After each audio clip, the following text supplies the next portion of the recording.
I'm Francine, bringing you more reviews, recaps, and rants on all your favorite K-dramas.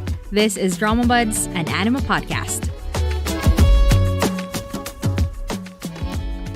Welcome to today's episode of Drama Buds. So last week, we celebrated the 3rd anniversary of the podcast. Can you believe that? I can't believe that. It still has not fully sunk in that I have been doing this for 3 years. And yeah, that's crazy. Let's leave that to the final thoughts. Anyway, now I'm a person who loves it when the stars and the universe align. I love, seeing patterns in coincidences and calling it fate or whatever. And I think it is actually fate that on the episode where we're celebrating the 3rd anniversary of Drama Buds, I'm talking about Castaway Diva, which stars Park Eun-bin, who was on the very first episode of this podcast. We talked about her in Do You Like Brahms? And it's written by Park Hye-ryun, my greatest nemesis, my enemy for so long. And for so long, the most listened to episode of this podcast was the startup episode, Please Don't Listen to It. It's 2 hours of just anger. I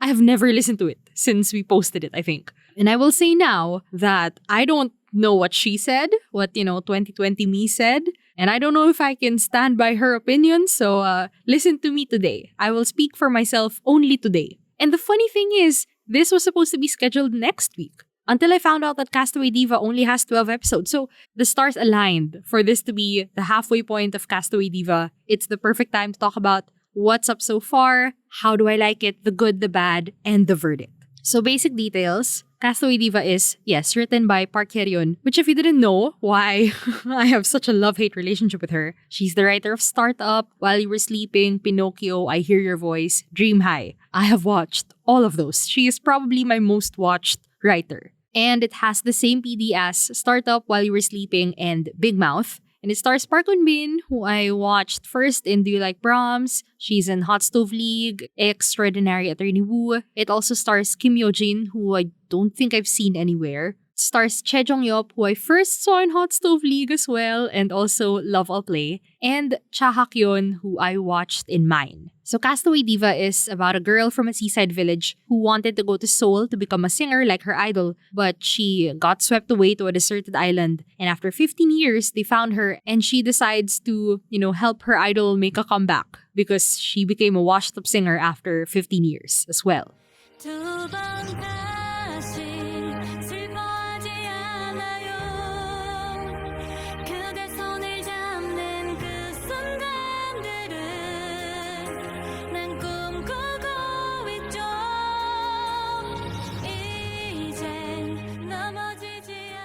So for the first part, I will try not to make any comparisons to previous Park Hye-ryun dramas. We have a whole segment on that, of course. But for now, the good and the bad. Now, as always, as we all expected, and I assume everyone who has had some experience with Park Hye-ryun, we all came in with the expectation that this first episode better be a masterclass in writing a pilot. And although it's not her best pilot so far, it's a great pilot. It really is. Because we meet Mokha as this, loud, bumbling fangirl who is obsessed with her idol, with Yoon Ranju. And we think that, she's just a typical loud teenager who wants to get out of the countryside and come to Seoul and to pursue her dreams. But yeah, as we find out more about her, we realize that she has a troubled past. She's being abused by her father, and she's doing this more than just to pursue her dreams, but also to get out of this situation. And we also meet Jong Ki-ho, her classmate, and we think he's just like typical cold guy, but we find out that he's also being abused by his father and he's also saving up to be able to escape. And so we build a strong emotional connection with, the childhood versions of these characters,